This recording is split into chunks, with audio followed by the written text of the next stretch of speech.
Hello दोस्तों, स्वागत है आपका एक बार फिर हमारे यूट्यूब चैनल में। और दोस्तों, आज हम लेकर आए हैं वैदिक साहित्य से जो चौथा वेद है अथर्ववेद। ठीक है दोस्तों, तो आज हम अथर्ववेद के बारे में जानेंगे। इसका सामान्य सा संक्षिप्त सा छोटा सा परिचय लेंगे।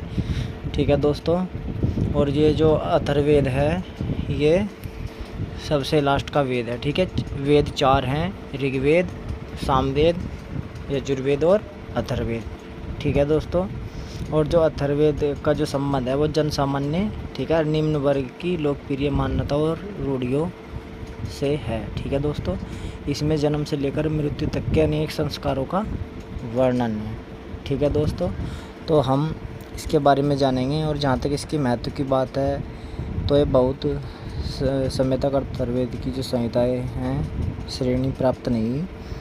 और एक वो है सप्तम ब्राह्मण त्रैविद्या का अर्थात ऋग्वेद। ठीक है, मतलब त्रिविद्या किसे कहते हैं, मतलब ऋग्वेद को, सामवेद को और यजुर्वेद का। ठीक है, ये तीन त्रिविद्या थी। ठीक है, जो सप्तम ब्राह्मण में मिलती है। ठीक है, और जो कौटिल्य का शास्त्र है, ठीक है, उसमें भी क्या है, इन तीनों का ही उल्लेख मिलता है, मतलब ऋग, साम और यजु। ठीक है, ये संहिता है। और जो बौद्ध और जैन ग्रंथ है इसे भी मतलब शामिल नहीं है। ठीक है, ये संहिता शामिल नहीं है। ठीक है, और जो इसका महत्व है, जो इसका प्रधान कारण है अथर्ववेद में, इसमें शुभ और अशुभ, ठीक है, बहुत ज़्यादा माना जाता है। इसमें जादू टोने से संबंधित मंत्र हैं। ठीक है दोस्तों, और इसमें जो आदिम धारणाओं, ठीक है, विश्वासों का संसार विद्यमान है। ठीक है, और इसमें अनेक प्रकार के यज्ञमूलक धर्म, ठीक है, और इतिहास से जो मेल नहीं खाते। ठीक है, ऐसी चीज़ें हैं। तो दोस्तों चलिए शुरू करते हैं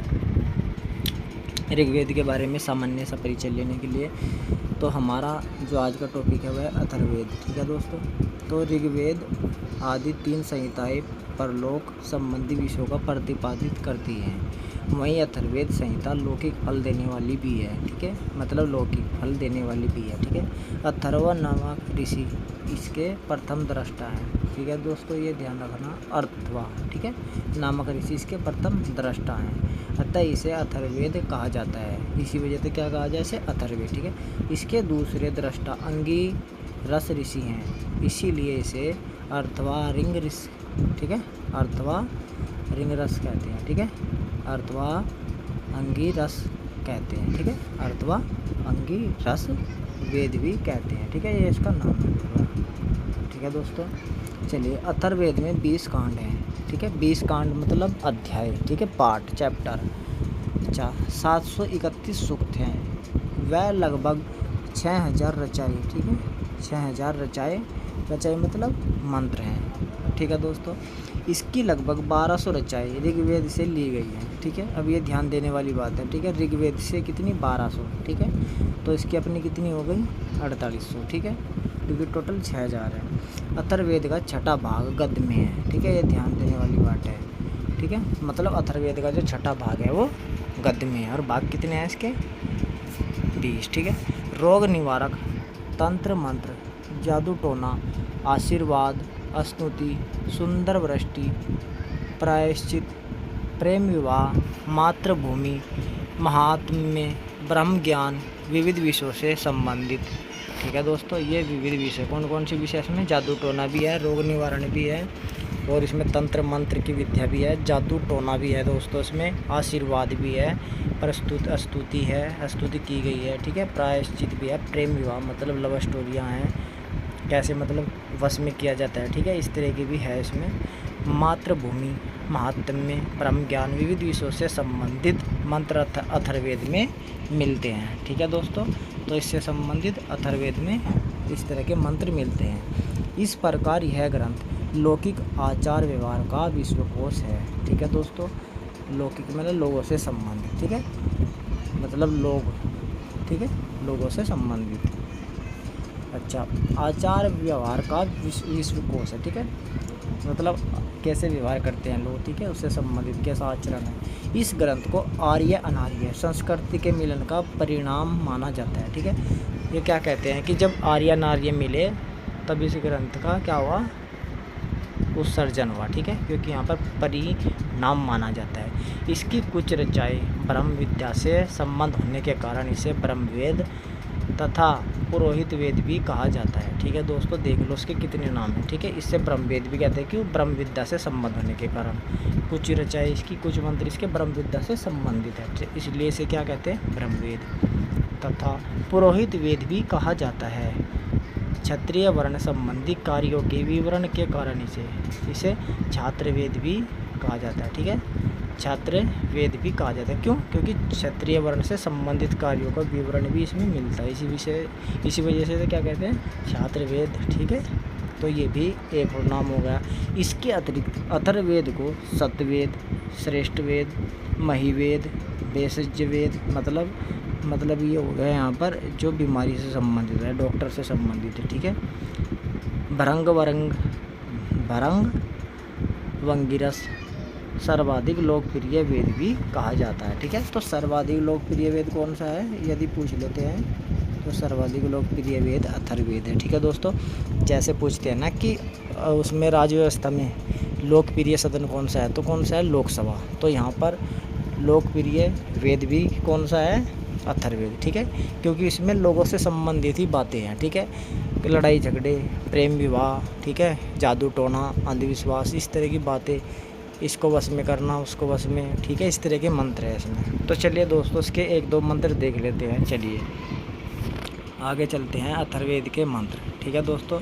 तो जो पहला अथर्ववेद के मंत्र है वो मंत्र देख लेते हैं कि स्त्री का प्रेम जीतने के लिए, ठीक है। अब एक स्त्री का प्रेम जीतने के लिए ये एक मंत्र है, ठीक है। अब इसके बारे में पढ़ते हैं। जिस तरह लताएं वृक्ष को अपने आलिंगन में जकड़कर, ठीक है, आलिंगन मतलब बाहों में जकड़कर बांध लेती है, उसी तरह मुझको भी आलिंगनबद्ध करो, मेरी प्रेयसी बनो, हमसे अलग मत हो। प्रेयसी का मतलब हो प्रेमिका, मतलब आज के समय में गर्लफ्रेंड, ठीक है। तो जिस तरह लताएं वृक्ष को अपने आलिंगन में जकड़कर बांध लेती है, मतलब जिस तरह लताएं मतलब बेल वृक्ष के चारों ओर क्या हो जाती है? चिपक जाती है, उसे जकड़ लेती है, ठीक है।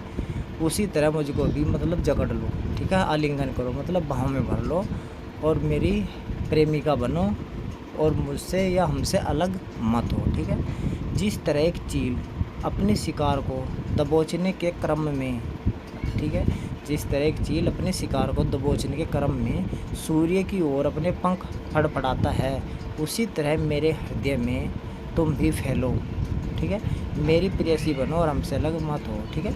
तो इस तरह के मंत्र है, ये हिंदी में इसका मंत्र का अनुवाद है, ठीक है दोस्तों।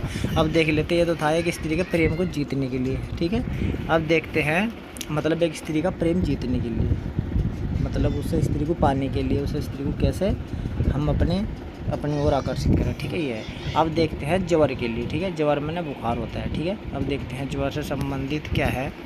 अग्नि ज्वर को यहाँ से दूर भगाए और वैसे ही सोमरस को पीने वाले पत्थर वरुण की शुद्ध इच्छा शक्ति तथा अग्नि वेदिका में प्रज्वलित हुई अग्नि की हवि की लकड़ियाँ सभी शत्रुओं का नाश करें, ठीक है, कि अग्नि की हवि की लकड़ियाँ, ठीक है।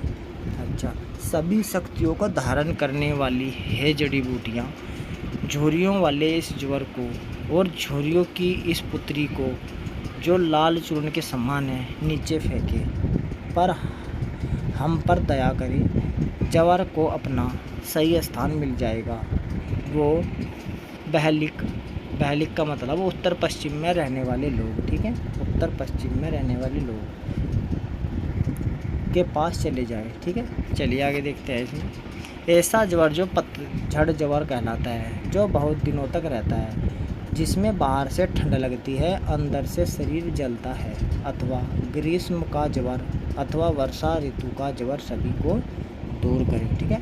तो इसमें जो ज्वर है, बुखार है, उसको दूर करने के मंत्र के बारे में कहा गया है, ठीक है दोस्तों। तो चलिए अब हम इसके बारे में आगे देखते हैं। और आगे है इसमें गंधार और मंजुवत के लोगों के पास अथवा अंग और मगध के लोगों के पास हम ज्वर को भेद रहे हैं, ठीक है। तो चलिए ज्वर के संबंध में था। अब देखते हैं इसकी और इन्फॉर्मेशन। अथर्ववेद की 2 शाखाएं हैं, ठीक है दोस्तों। कितनी शाखाएं हैं? 2। और ऋग्वेद की हमने कितनी पढ़ी थी? 21 शाखाएं, ठीक है। तो अथर्ववेद की 2 शाखाएं हैं, एक क्या है पिप्पलाद और दूसरी शौनक, ठीक है। इसमें शौनक शाखा को अधिक प्रामाणिक माना जाता है, ठीक है। चलिए, अथर्ववेद में सर्वप्रथम अंग व मगध जैसे पूर्वी राज्यों का उल्लेख मिलता है। इसमें परीक्षित को गुरुओं का राजा, मृत्युलोक का देवता, संगीत का नायक तथा विश्वजनीन राजा कहा गया है। अयोध्या का उल्लेख भी अथर्ववेद में मिलता है, ठीक है दोस्तों। तो अयोध्या वैसे भी यहाँ पर इस टाइम करंट अफेयर में बहुत ही ज़्यादा फेमस है, तो यहाँ ध्यान रखेंगे कि अथर्ववेद में भी अयोध्या का वर्णन मिलता है, ठीक है। हालांकि ऋग्वेद का 10वां मंडल भी इसका उल्लेख करता है, ठीक है। 10वां मंडल भी किसका? अयोध्या का। पर वह परवर्ती काल का है, ठीक है। परवर्ती अथर्ववेद का वाचन ब्रह्मा नाम पुरोहित करता है, मतलब अथर्ववेद का जो वाचन है ब्रह्मा नामक पुरोहित करता है, ठीक है। ब्रह्मा नाम का पुरोहित करता है, ठीक है, वाचन। अच्छा, आगे देखिए इसमें अथर्ववेद का संबंध जन सामान्य तथा निम्न वर्ग की लोकप्रिय मान्यताओं तथा रूढ़ियों से रहा है। इसमें जन्म से लेकर मृत्यु तक के अनेक संस्कारों का वर्णन है, ठीक है। जन्म से लेकर मृत्यु तक के जितने भी संस्कार आते हैं बीच में, वो सबका वर्णन है। अरुधंती अथर्ववेद में उल्लिखित एक रोगनाशक जड़ी बूटी थी। अरुधंती एक जड़ी बूटी थी। आयुर्वेद यानी जीवन के विज्ञान का प्रथम उल्लेख अथर्ववेद के औद्वाहिक सूक्त में मिलता है, ठीक है। किसमें मिलता है विज्ञान का प्रथम उल्लेख? अथर्ववेद के औद्वाहिक सूक्त में, ठीक है। अथर्ववेद के राज तिलकोत्सव में जनता द्वारा राजा के चुनाव का उल्लेख मिलता है। राजा के चुनाव का भी उल्लेख मिलता है, ठीक है दोस्तों। इसमें राजा को राष्ट्रभृत्य कहा गया है, ठीक है। राष्ट्रभृत्य, भृत्य में होता है नौकर, ठीक है। तो राष्ट्र का नौकर कहा गया है। राष्ट्र महिमा, राष्ट्रभाषा आदि अवधारणाओं का उल्लेख भी इसमें है। मतलब किसका उल्लेख है इसमें? राष्ट्रभाषा आदि अवधारणाओं का उल्लेख भी इसमें है, राष्ट्र महिमा और राष्ट्रभाषा। अब देखिए आगे, पृथ्वी सूक्त को अथर्ववेद का प्रतिनिधि सूक्त माना जाता है। पृथ्वी सूक्त को, इस सूक्त में भूमि की तुलना एक ऐसी धनु से की गई है, धनु माने गाय से की गई है, जो विभिन्न संतानों को समभाव से दुग्धपान करवाती है। मतलब ऐसी गाय है जो अलग अलग संतान है जिसकी, लेकिन समान भाव से, सबको एक समान भाव से दूध पिलाती है, ठीक है। अथर्ववेद के 19वें मंडल में काल को सृष्टि का मूल बताया गया है। 19वें मंडल में काल को सृष्टि का मूल बताया गया है, जो इसकी अपूर्व दार्शनिकता का उदाहरण है। चलिए आगे देखते हैं। इसमें अथर्ववेद में भी ऋग्वेद के कई सूक्तों का अनुप्रवेश दिखाई देता है। मतलब अथर्ववेद में ऋग्वेद के कई सूक्त हैं। अथर्ववेद के कुछ सूक्त जिनमें प्रागैतिहासिक लोकप्रिय जादू होने की भाव पीठिका परिलक्षित है, ठीक है। प्रागैतिहासिक का मतलब है जिसके कोई लिखित साक्ष्य नहीं है, ठीक है, खुदाई से प्रमाण मिलते हैं पर। अच्छा, ऋग्वेद के प्राचीनतम सूक्तों के समकालीन माने जाते हैं, इसलिए इसका नाम भले ही चारों वेदों में सबसे बाद में आता हो, तथापि यह मानना भूल होगी कि यह वेद सबसे पीछे रचा गया है, ठीक है। मतलब ये इसके जो प्रमाण है वो ऋग्वेद के समान ही मानने जा, तभी के मानने जा, लेकिन यह नहीं मानना है कि ये सबसे लास्ट में है तो सबसे बाद में है, ठीक है। ये उन्हीं के समय की बात है, ये कहना चाह रहा है इसमें। आगे देखते हैं। महत्व की बात है कि बहुत समय तक अथर्ववेद को संहिता की श्रेणी प्राप्त नहीं हुई। शतपथ ब्राह्मण में त्रय विद्या का अथर्ववेद ऋग्वेद अर्थात त्रय विद्या का मतलब त्रय विद्या वो पहले भी बताया था शुरू में, अर्थात ऋग्वेद सामवेद यजुर्वेद का उल्लेख मिलता है। कौटिल्यकृत अर्थशास्त्र में राजा के लिए ज्ञातव्य विषयों में अन्यतम त्रयी थी, अर्थात ऋग सम यजु संहिताएँ, ठीक है। बौद्ध तथा जैन ग्रंथ भी इसे संहिता में शामिल नहीं करते, ठीक है। किसे? अथर्ववेद को। इसका प्रधान कारण अथर्ववेद में शुभ अशुभ प्रकार के विचार, जादू टोने होने के मंत्र हैं। इसमें आदिम धारणाओं तथा विश्वासों, आदिम मतलब आदिम धारणा जो प्राचीन काल से, जैसे आदि मानव के समय से धारणाएं और विश्वासों का संसार विद्यमान है, जो अनेक स्थितियों में वैदिक दर्शन व यज्ञमूलक धर्म के इतिहास से मेल नहीं खाता, ठीक है दोस्तों। तो ये बहुत ज़्यादा इम्पोर्टेंट था जो हमने बताया इसके सामान्य सा परिचय थोड़ा, हाँ, क्योंकि ये वैदिक साहित्य का पाठ है। ठीक है दोस्तों, तो आपको ये कैसा लगा हमें ज़रूर बताएं, कमेंट करें, और यदि आपको अच्छा लगता है तो लाइक शेयर और सब्सक्राइब करें। तो आज बस इस वीडियो में इतना ही, फिर मिलेंगे दोस्तों अगले पार्ट में। ठीक है, अगले टॉपिक पर। तब तक के लिए धन्यवाद।